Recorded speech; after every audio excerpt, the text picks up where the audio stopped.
ready? Yep. All right. Well, first off, how long have you been living in Ashland? We moved here in 1970 Right. when I joined the faculty of the college. We decided to live in town. So Where'd you live before that? we were in Chapel Hill, Oh, okay. finishing my work, and Sue was teaching there in Durham County. So we came up in 1970. We've been here ever since. Do you like it? Love it. Love it? A lot better than last place? No, it's not. That's not a fair question. It's a different kind of experience. When you're I was a living- student in one, and then I was an adult in the others. Right. But we had a choice to live in Richmond or in the Richmond area or living out in Ashland, and we're really glad we chose, how many years ago, 1970, to live here. So what was your deciding factor to move here instead of Richmond? Probably me. I wanted to be near my work. I didn't want to. I was teaching in Enrico County, and We could have lived close to I taught at Hermitage High School, but wanted to be a part of the college community, and it's certainly easier and better and more conducive to being a part of everything when you're living in Ashland. Yeah. It was the I best think our parents decision. thought we lost our minds though, because there wasn't much available in terms of To rental. rent. Mm-hmm. So we rented this house. It still stands on the railroad track. It has asbestos shingles. It's the closest house to the track, and very close. I mean, It's really literally close on to the side. track. And I mean, when those trains came through, we had no idea there were so many trains. We saw the tracks, but we didn't realize there were 2 or 3 trains an hour coming through. And the first night, it was summer, we didn't have the air conditioning unit in the bedroom, which was right. I mean, it was like the trains would come through and the bed would literally shake. And I think both our parents thought, well, I mean, if you got all these apartments in Richmond, why in the world would you stay here? But we liked it. It was a wonderful place. We stayed there for 4 years and then built this house, and have been here since 1974 in this house. Our daughter was born a month after we moved in here, and now she lives in Bethesda with children. So you would, I guess, call this a good place to raise your family, better than Richmond, or than some of the other things? Or well, I mean, do you think you made a good? Place to raise your children. It's a real community. And not only our own children, but now that our children have children, they come back here a lot, and our grandchildren are enjoying Ashland just as much as our children did. They love the trains, they love the library downtown, All the shops, the ice cream shop, the playground. train shop. It's they call it the center of the universe, our grandchildren. Our little 2.5-year-old, the other day, Thomas, we were talking, and I said, now, Thomas, because we had gone into Richmond for something, I said, now we're going back, he said, we're going back to Ashland. Jay Larkin said, we're going back to Ashland, and Thomas said, yes, the center of the universe. So at 2.5, that's pretty good. It is. So how many children do you have? 2 daughters. 2 daughters? How many grandchildren? 3 Are you having so far. Yes, we're having a good time. I mean, if you look around this room, today you don't have videos, because we could give you a grand tour. That's Jay Larkin, and that's Thomas, and that's Emma Ford. And they're wonderful. Emma Ford is coming to Ashland on the 4th of May to be baptized at Duncan Memorial, which is awfully nice, too. So do you go to church there often? Yeah, we go to church there. I wouldn't say often, that's our church. Oh, okay. Do you like it there? I It's a personally wonderful did. church. Yeah, it's good. It's a college, Randolph-Macon is the oldest Methodist college in the country, and so that was the reason. I was Presbyterian. And I was Sue raised Christian, Christian, so and we thought about compromise and go to the Methodist church. The college church seemed like a good place to go. So. Okay. Especially good education, good music, good Sunday school and all for the children, and wonderful music programs. So have you been going there ever since you lived here? Yeah. Pretty much, yeah. All right. So where did you attend school? Did you grow up around here? No, North Carolina. We're both from North Carolina. I grew up in Wilson, North Carolina. Went to public school in Wilson, and then went to Duke for undergraduate, and then went to the University of North Carolina to get a master's in English, where I met in the very last class for my master's. I met Ritchie. The rest is history.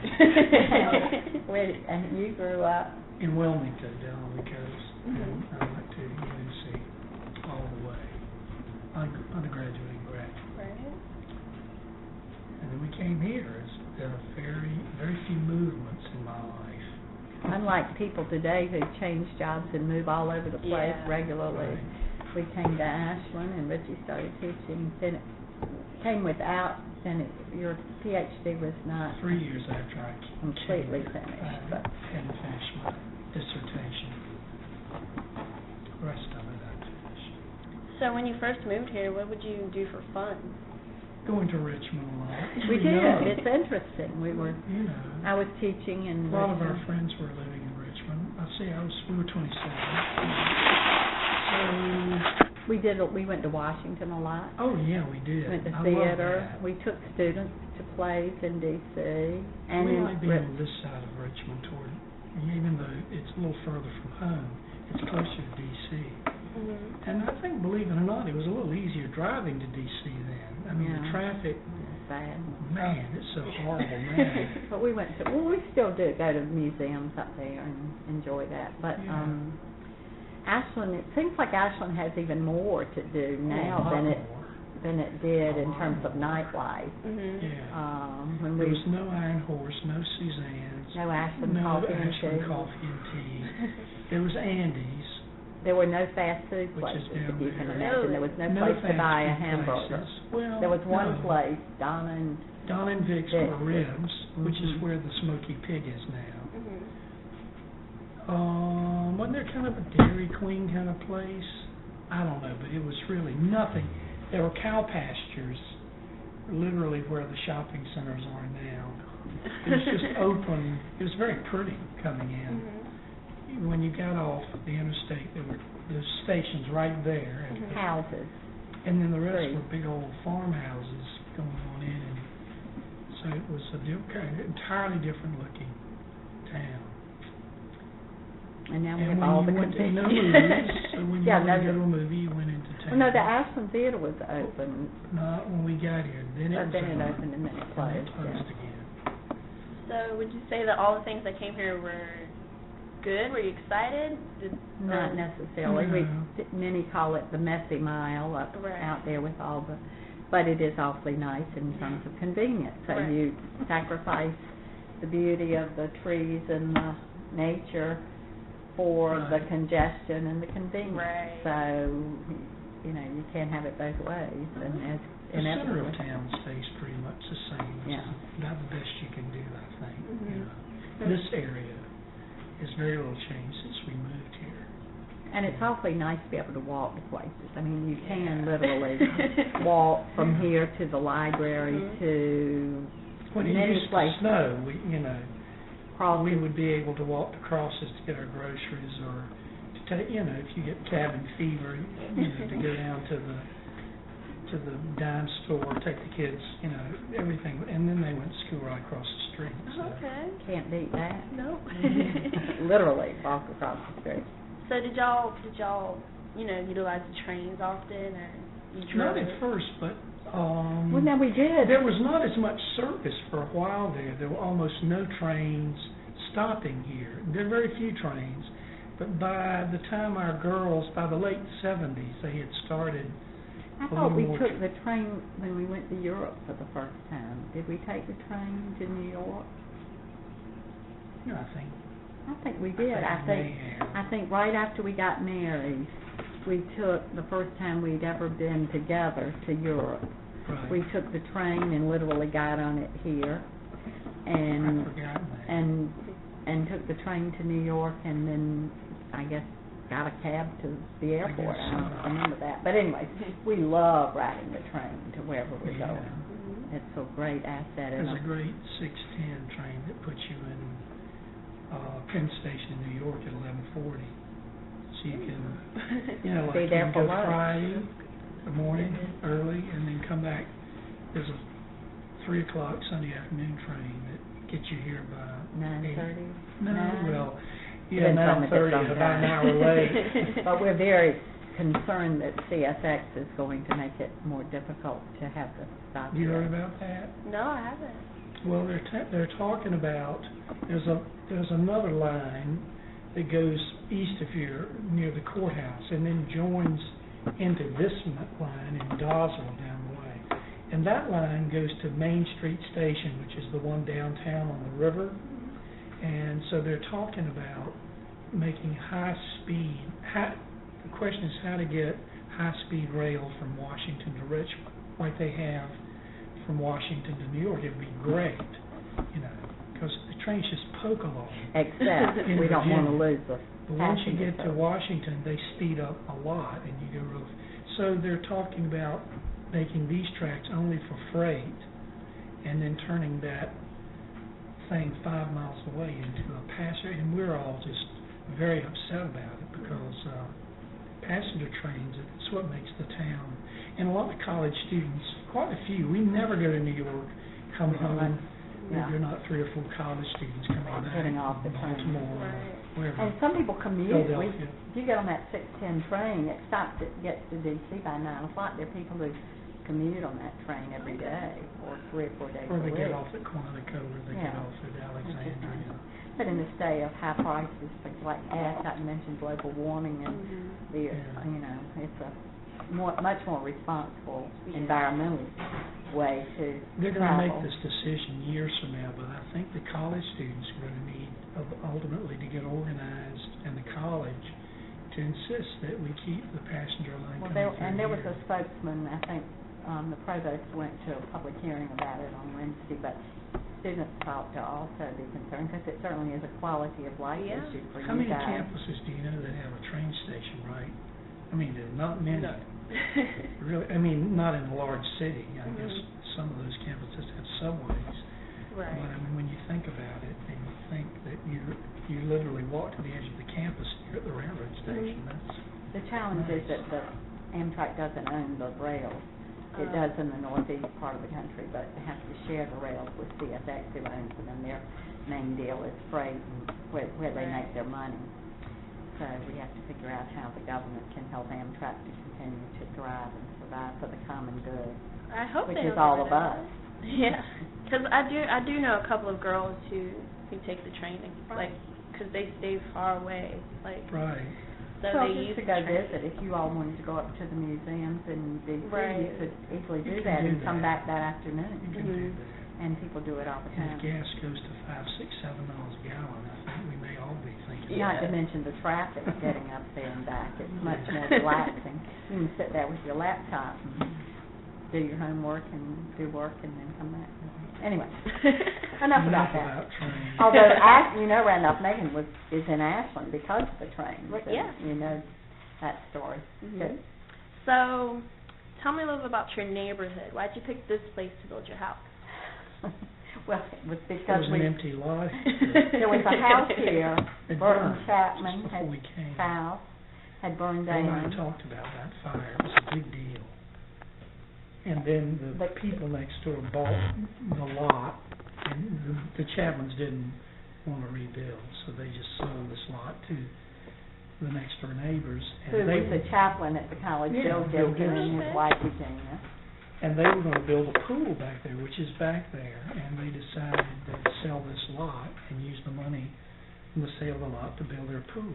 So we got They came we to got us and first said, dibs "Are on you it. interested in buying the lot?" And we said, "Yes." Because we'd I love know to." we wanted to live in town, and there are just not many things come up that are nice. So we jumped at the chance. Oh, okay. And we love this neighborhood. Ashland is a wonderful town because there are neighborhoods, but it's real mixed up. There It's are mixed. big old houses and little Demographically, bungalows. racially, economically, Yeah, it's mixed. which is really, we think, one of the best parts of it. It's just you get to know lots of different people because you live all around them and you go to public school all around them and you shop and it's just a very good place with the diversity and enriched kind of environment. And that's good for children to grow up in, too. You know, we have friends from all over.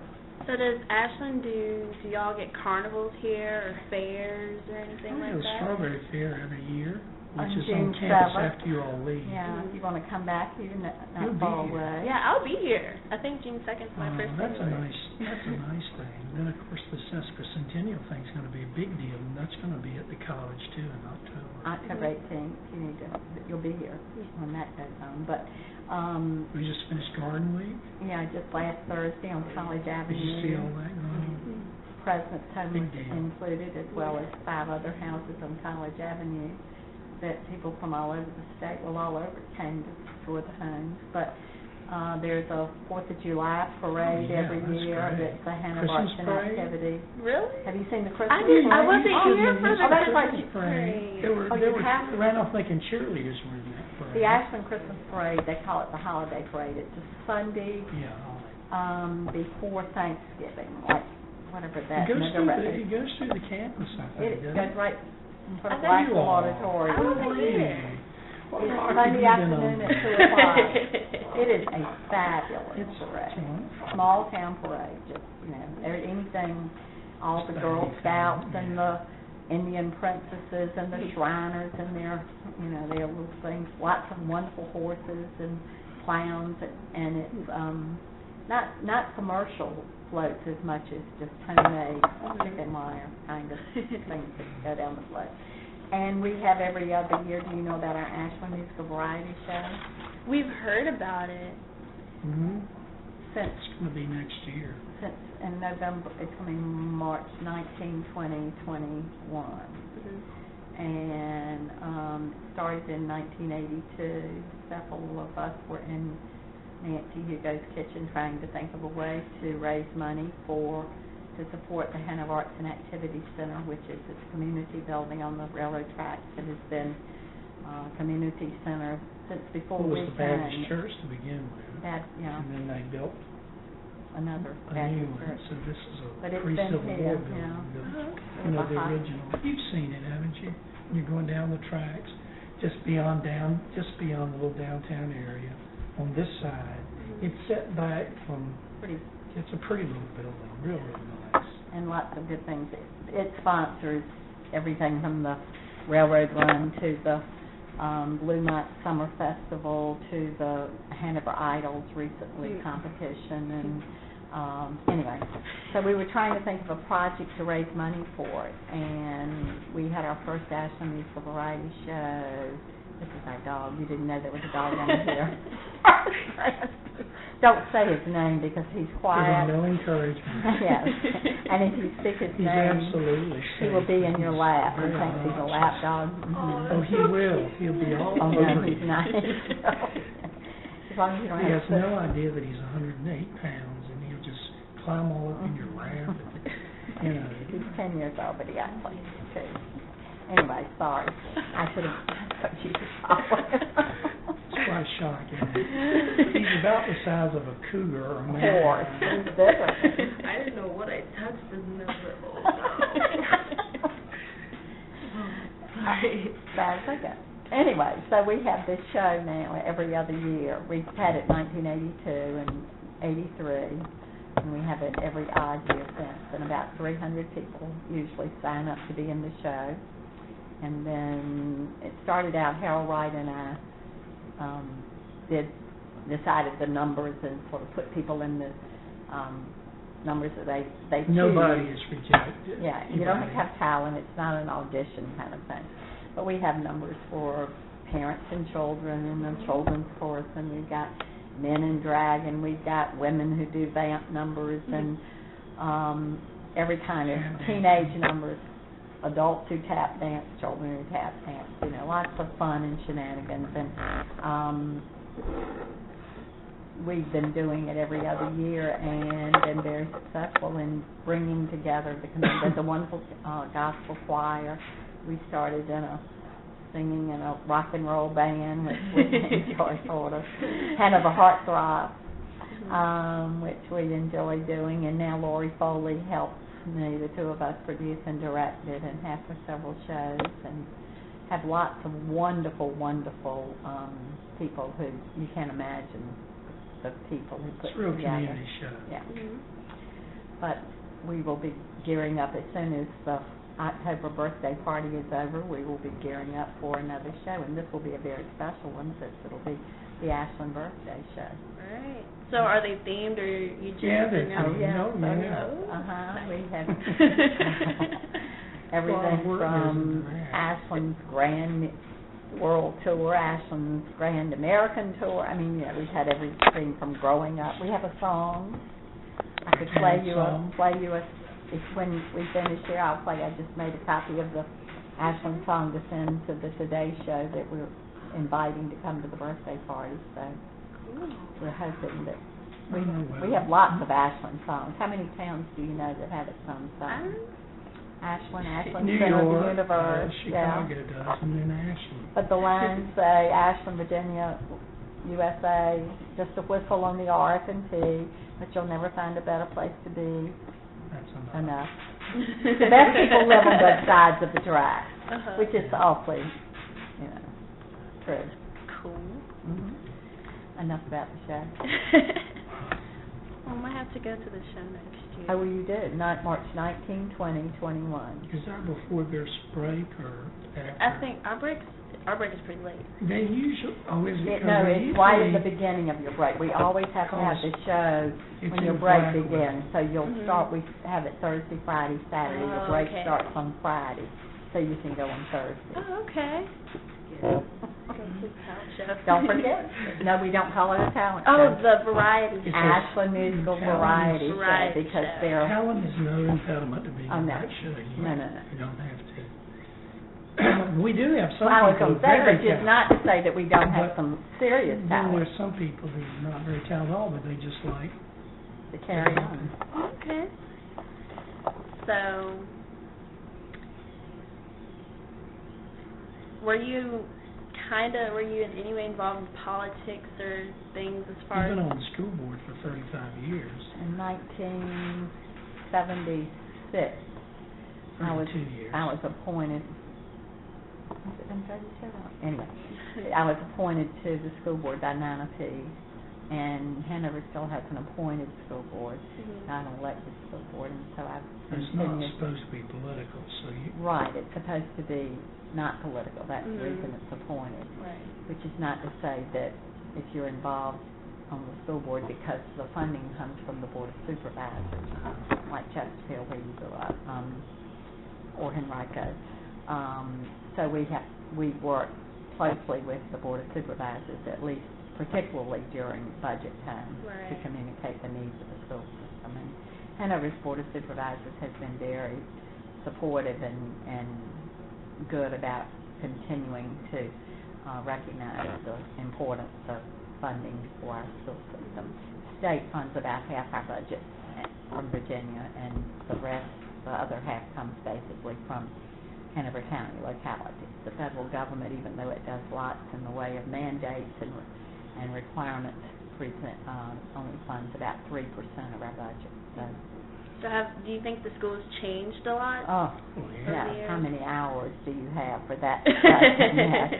You can imagine. That's when this was basically a rural county. Very rural. You joined the board, and now it's not. It's basically a suburban. So it's changed enormously. Drastically. There were 12,000 students now. There are 2 high schools. Yeah. Now Patrick Henry and 4. Lee Davis now 4, and just the whole, as Hanover County has grown significantly, so has the requirements and demands of the school system. And most of the changes have been very, very good and improved, much more focused on student achievement. But always this county has been strong in its support of the arts, for example, music, art, which is awfully nice. And it still has small community, basically a small community feel in most of the schools, particularly the Ashland schools with Henry Clay and Gandy. The schools are very strongly tied to this community, and the principals know every student by name, and the teachers know everybody, and in some cases, that's the dog, sorry. We aren't growling. And he's not growling either, he just makes noises. there's a real support for those schools, even from people whose children went there a long time ago. This Henry Clay used to be a high school, and a lot of our friends who grew up here went there when it was a high school, and then there was a high school built, and so during the before I went on the board, the schools were integrated, and John and Gandy's had been the African American school, and so it became Henry Clay's K2, and Gandy is 3-5, but the same children go, just move from one building to another. Okay. Which so is nice. For when you're talking to your friends about school, like going to school here, do they speak of the thing? Do they speak of how it was segregated, or do they ever mention maybe like controversy if there were? I think Hanover handled the actual merging of the schools, from what I'm told, and I was not here, fairly well, with as little controversy, if you call it that, right, as possible, which is not to say that everybody was, I'm sure there were things that I don't know about that went right. on, but on the other hand, I'm sure if you talk to and interview people who grew up here, and we do have friends, and I served on the school board with African American friends, colleagues, school board people who from all over Hanover who came to John and Gandy because it was the black school. And so now it's part of our elementary school, and Earl Hunter will say to me, this is where I went to school or whatever, which is very different. But there are people and friends here who will describe in great detail the feelings of a segregated world, even though, particularly in Ashland, people lived side by side and still do. But it was segregated as was the rest of the South, and maybe the whole country, but particularly in the South with the schools. For I guess it's a different type of segregation. I guess what's Ashland like when we're gone? What do you mean? When all the in the summertime? Yeah, when the Without students are gone. students. Is it different? There's very little difference, really, because the college, you see, in a large university like Chapel Hill, where there's 30,000 students, there's as many students as there are townspeople. And when the students aren't there, boy, you can tell it. It's just easier to get into stores, but it's not so much here, because the enrollment here is what, 1,200, 1,100. Yeah. I think the rhythms just go right on. Although there's a lot of college here, a lot of people who live here went. Yeah. A lot of alumni decided to settle here. They didn't grow up here, but they went to school here, and they realized it's a nice place to raise children. And there are quite a number of my former students who live here all around. The librarian here Yeah. at the Ashland Library is one of Ritchie's English majors here, and it's there. A lot of our good friends who lived are alumni and college connected, whether they are professors or work in an office. I think the railroad and the college are the two big, influences on the culture of the town, and for the better, and it certainly makes the town. We were talking about politics. It certainly makes this town a much more textured part than any other part of this county. This county is very conservative, as any ex-urban county is. Up there, Prince William, and the further you get from the cities, the more conservative.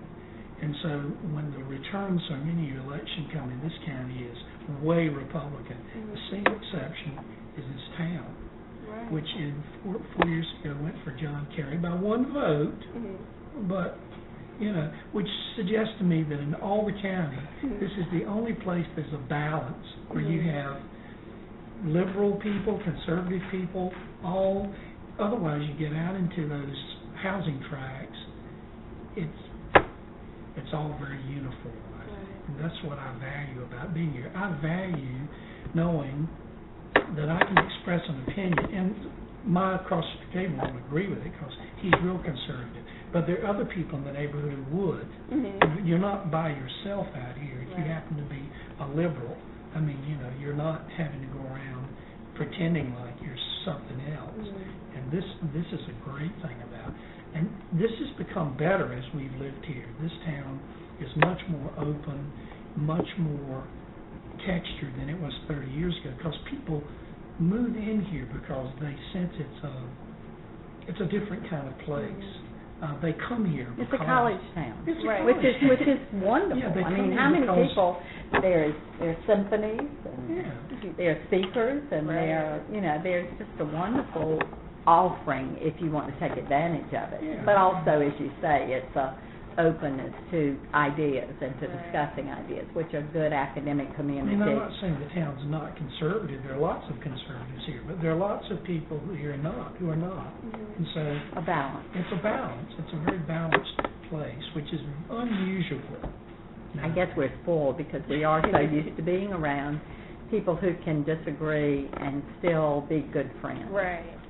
And that's the kind of world we wanted our children, or I don't think it was quite as deliberate. It sounds like we chose to be, it sort of has, I guess, the way life is. You choose, and it's not quite that deliberate, but we're really lucky that it worked out to be in a place that our children grew up, and we've grown up, as you call it that, since we were first married, to be around people who are very different socioeconomically, politically, religiously, which is wonderful. That's what the best of America is. And I have heard, it's interesting, I have been a part of Leadership Metro Richmond, which is a Richmond-based group of bringing together a mixture of people from all over the Richmond area, and you go through a class together, and they regularly have sessions about community development and goals and diversity and race and all these kinds of things. And I've heard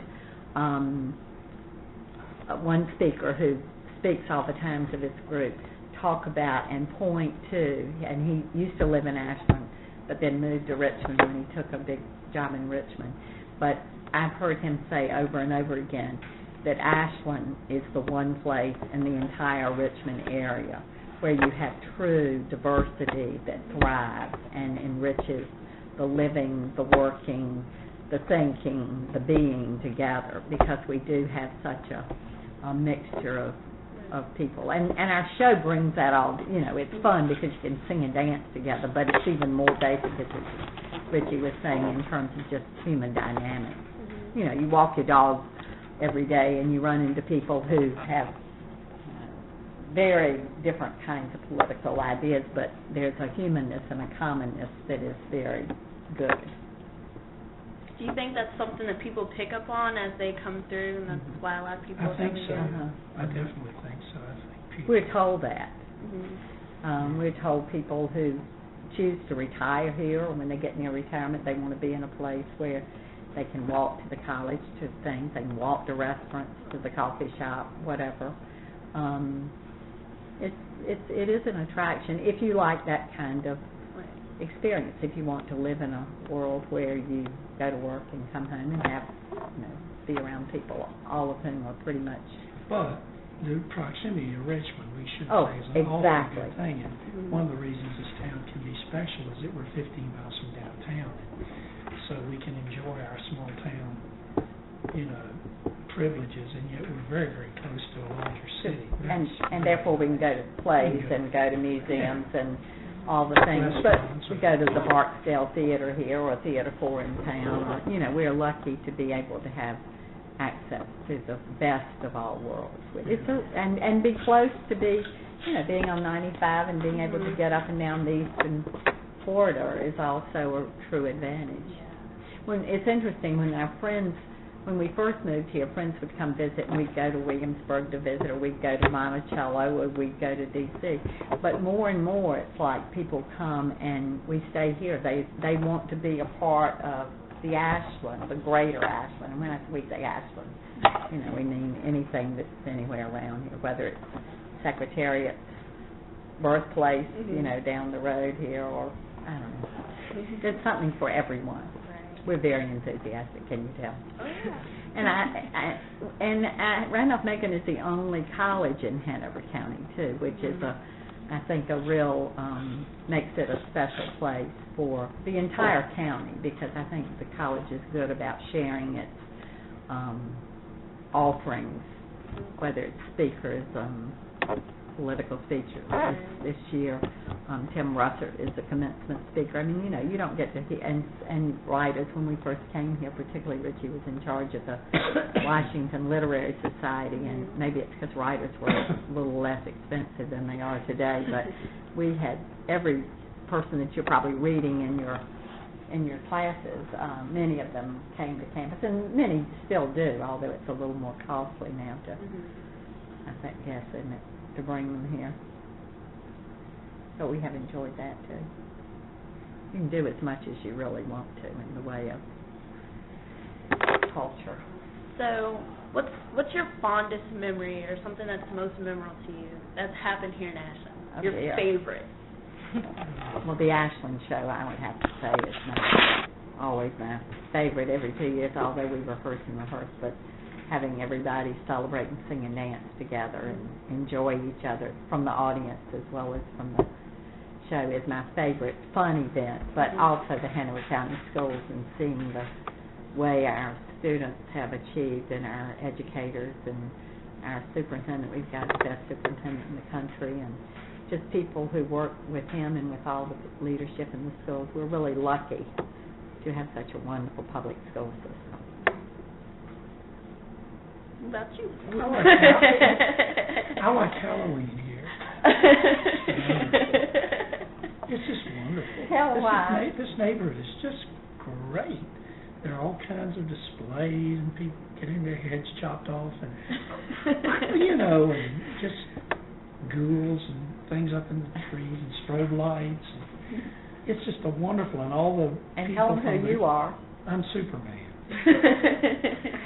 Which is nothing much, but the people coming from the county out, you know, out in the country, because you can let the children out and they can go up and down the street.